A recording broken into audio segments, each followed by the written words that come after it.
तुम भी ईर्ष्या भाव का गुरुवर, मेरे अंदर कोई ईर्ष्या नहीं, लेकिन मैं दुखी अवश्य हूँ।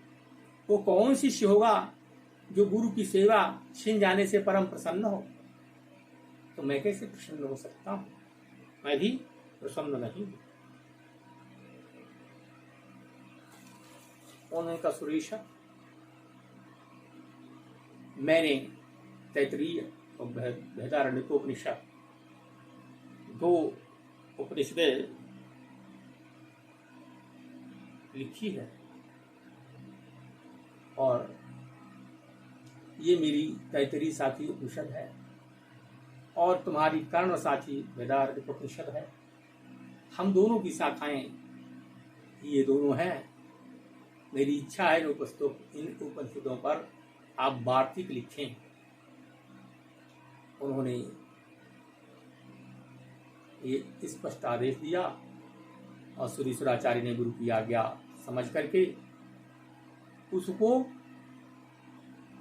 कम समय में लिख दिया और दोनों पुस्तकों पर वार्तिक लिख करके अपने गुरु को समर्पित किया। गुरु ने देखा, उसकी बहुत बहुत प्रशंसा की और कहा, सुरेश्वर, आज से तुम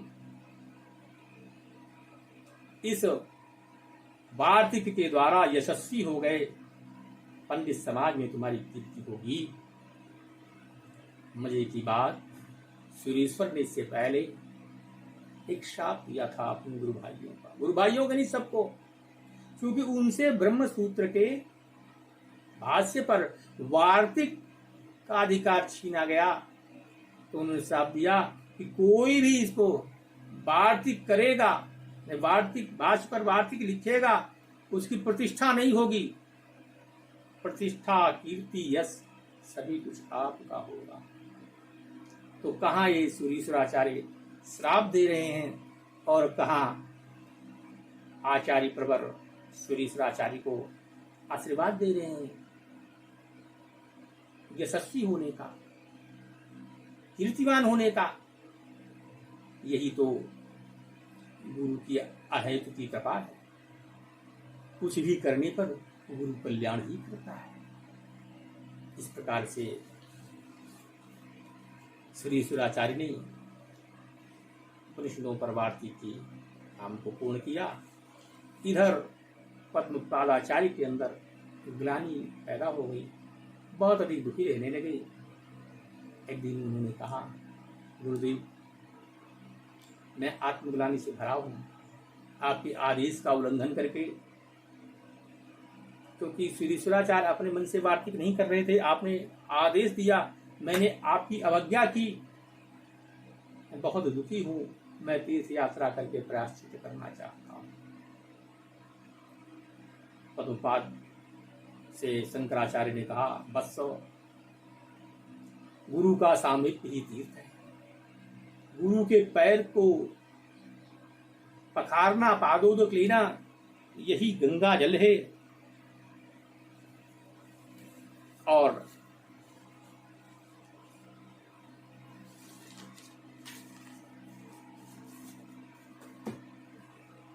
मेरी स्थिति नहीं है, मेरी मना स्थिति नहीं है कि तुम तीर्थ जाओ। फिर पद्मपादाचार्य ने नाना प्रकार के तर्क दिए। उन्होंने कहा, पद्मपादाचार्य, तुम तर्क दे करके संतुष्ट नहीं कर सकते। भारतवर्ष में कोई भी तर्क दे करके मुझे पराजित नहीं कर सकता, ये तुम देख चुके हो।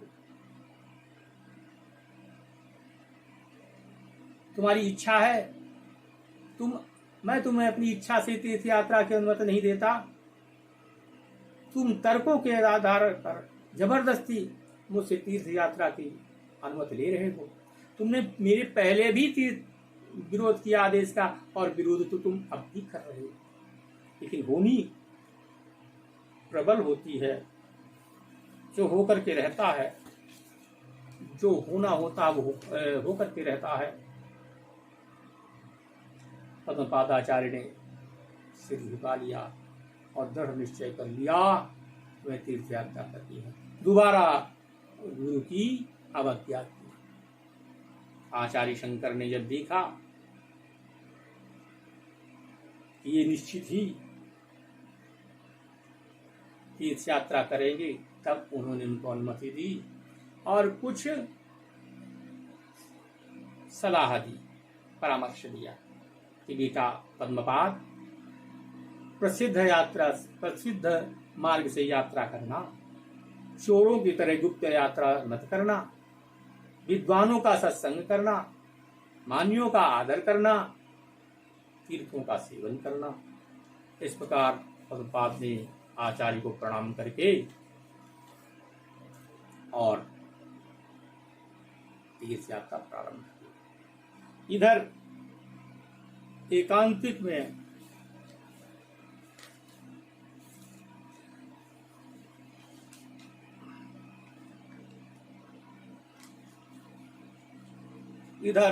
एकांत में सुरेश्वराचार्य को बुला करके शंकर ने कहा, बस सुरेश्वर,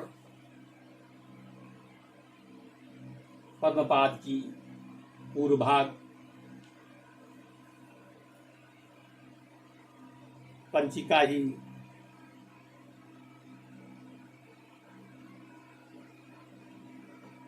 प्रतिष्ठित होगी, शेष भाग नहीं रहेगा। इधर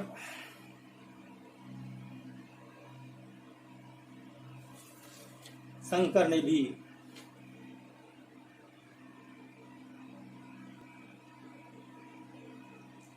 उनसे और ये कहा कि तुम्हें यह टीका कुछ समय बाद वाचस्पति के रूप में करनी होगी। तुम कुछ समय बाद पैदा हो। कालांतर में शंकराचार्य के कई शताब्दी के बाद में नेपाल के निकट मधुबनी में वाचस्पति के रूप में वो प्रकट हुए और उन्हें इस चीज का आभास था, बड़े शांत सुशील इस चीज का आभास था, हम इस दुनिया में किस लिए आए हैं। उन्होंने लोचन गुरु से शिक्षा ली, अंत में उससे दीक्षा ली और घोर परिश्रम करके 30 साल तक ब्रह्म सूत्र पर टीका की और उसका नाम भामती टीका रखा गया।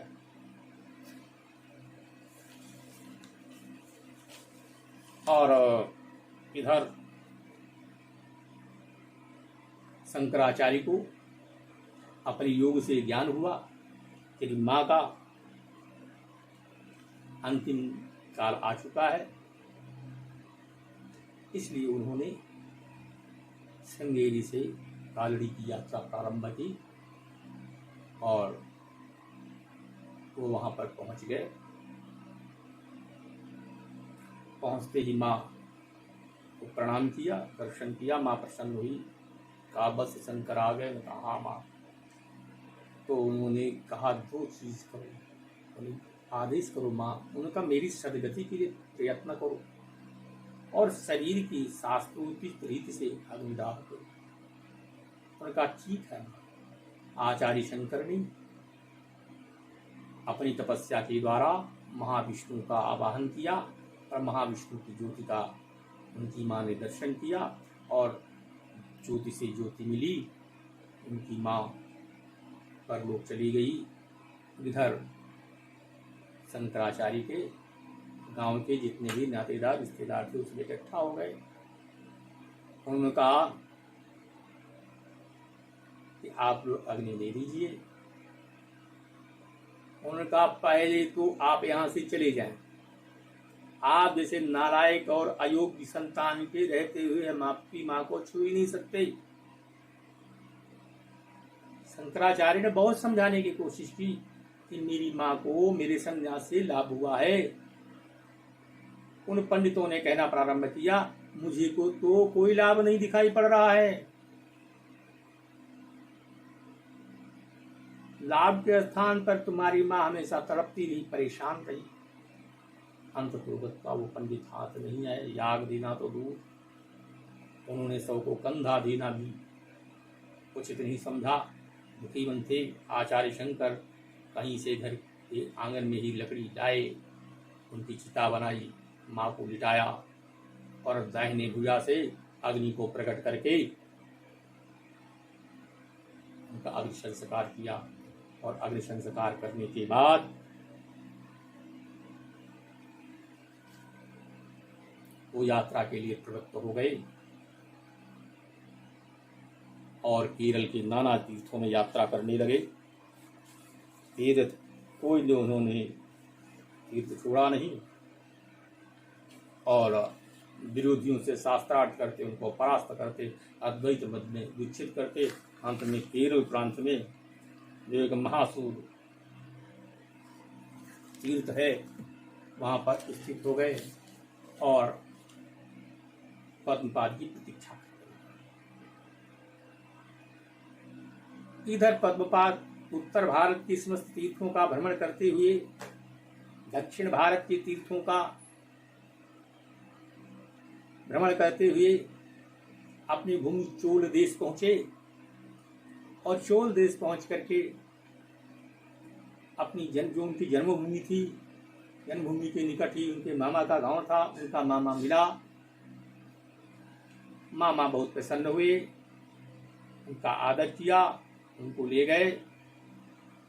आचार्य सन्यास की मर्यादा के अनुसार उनसे जो है रुके, भिक्षा लेने पहुंचे। उनके शिष्यों के हाथ में पोथी थी। उन्होंने देखा ये कौन सी चीज है पोटली में, जिसको तुम्हारा शिष्य बड़ी यत्न के साथ सुरक्षा कर रहा। उनका मामा जी ये मेरे गुरुदेव ब्रह्मसूत्र के भाष्य पर टीका है, उन्हें क्या मुझे देखने को मिल सकती? उन्होंने कहा अवश्य। जब उन्होंने ब्रह्मसूत्र के भाष्य की टीका देखी उनके होश उड़ गए, क्योंकि वो प्रभाकर मत के मीमांसक थे और उन दिनों मीमांसक वेदांत के विरोधी समझते थे अपने को, पर ऐसा नहीं था। शंकर 6 दर्शनों में समन्वय करने के लिए इस धराधाम पर आए थे। उन्होंने 6 दर्शनों का अध्ययन किया। देखते ही उनके मन में ईर्ष्या उत्पन्न हो गई, क्योंकि उसमें अकाट्य तर्कों के साथ वेदांत मत की स्थापना की गई थी और कर्मकांडीय पक्ष का खंडन किया गया था। मामा ने जब देखा उनकी पैरों तले जमीन खसक गई, क्योंकि इस अकाट्य तर्क का कोई भी कर्मकांडी मीमांसक उत्तर नहीं दे सकता। उन्होंने सोचा मेरे मत की तो मटिया में खो जाएगी, क्या किया जाए। उन्होंने कहा बेटा पद्मपाद, तुम तो कल रामेश्वर जा रहे हो, मैंने इस ग्रंथ को देखा नहीं है, चलो कोई बात नहीं, ले जाओ। मैं कहने मामा जी तब तक मैं रामेश्वर हूं, आप इसको देख लो, पढ़ लो, समझ लो। लेकिन मामा ये मेरे ग्रंथ नहीं है, मेरा सो जैसे आपके घर में सोना चांदी वैभव है, तो ये मेरा वैभव है, यही मेरा प्राण है, यही मेरी उपासना है। मैंने बहुत परिश्रम करके इसको पूर्ण किया। मामा ने उनके हाथ कर दिया, पर उनके मन में ईर्ष्या घर कर गई। इधर पद्मपाद अपने शिष्यों के साथ रामेश्वर की यात्रा पर निकल गए। इस बीच उनको बड़े अपशगुन हुए, इसका उन्होंने ध्यान नहीं दिया। यात्रा करके पुनः अपने गांव लौटे। इधर उनके मामा ने सोचा क्या किया जाए, ग्रंथ कैसे नष्ट किया जाए। दुनिया में ऐसे भी होते हैं जो अपनी दोनों आंखें फोड़ करके दूसरे को काना करने का प्रयत्न करते हैं। तो मामा ने ऐसा ही कुछ उद्योग किया। मामा ने उस पोथी को जलाने के लिए अपने घर में आग लगा दी, उनका घर धूधुस्वाह हो गया। और ये सत्य भी है, जब आप दूसरे को नीचा दिखाते हैं तो वो नीचा देखेगा या नहीं, परंतु जब गड्ढा खोदेंगे तो आप अवश्य नीचे देखेंगे कि गड्ढा ठीक ठाक खुदा है या नहीं। तो पहले तो आपको नीचा देखना है। पद्मपाद अपने मामा के घर आए तो देखा सब चला पड़ा, मामा रो रहे हैं, रोने का स्वान किया, आंसू गए, रोते रोते बेहोश हो गए। उन्होंने कहा बस तुम्हारा ग्रंथ इसी में जल गया। ये सुनना था तो पद्मपाद को काट मार गया। और दुखी हुए। उन्होंने कहा कोई बात नहीं, मेरा ग्रंथ जल गया है, मैं अपने बल और बुद्धि से, गुरु के आशीर्वाद से मैं पुनः इस ग्रंथ की रचना करूंगा। ये कहना ही उनके लिए भारी पड़